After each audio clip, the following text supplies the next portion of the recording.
Sir அந்த மாதிரி ஆளை செருப்பால் அடிக்கணும் சார்.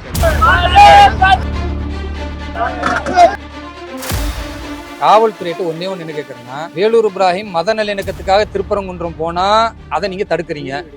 மாட்டுக்கறி பிரியாணி திங்கிறதுக்கு நவாஸ்கனி ஆளை கூட்டிட்டு போனா அதை திமுக காவல்துறை ஆதரிச்சு அனுமதிக்கிறீங்க. அதே மாதிரி எஃப்ஐஆர் போட்டுங்க. நான் போய் நல்லிணக்கத்துக்காக கோவிலுக்கு போறேன், தர்காவுக்கு போறேன், அதையும் தடுக்க முடியும் சார். ஒரே போலீஸ் தானே நீங்க?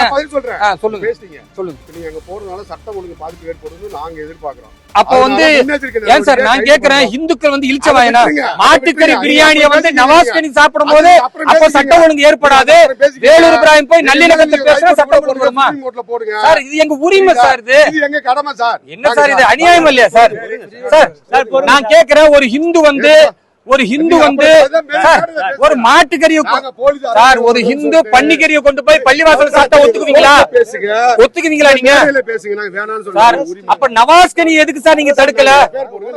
நவாஸ்கனி எதுக்கு தடுக்கல சார்? அந்த மாதிரி ஆளை செருப்பால் அடிக்கணும் சார். அவன் ஒரு எம்பியா சார், அவன் ஒரு பாராளுமன்ற உறுப்பினரா சார்? இந்துக்களுடைய உணர்வுகளை புரிஞ்சுக்காம ஒரு பாராளுமன்ற உறுப்பினர் மாதிரி நடந்துட்டார் சார்.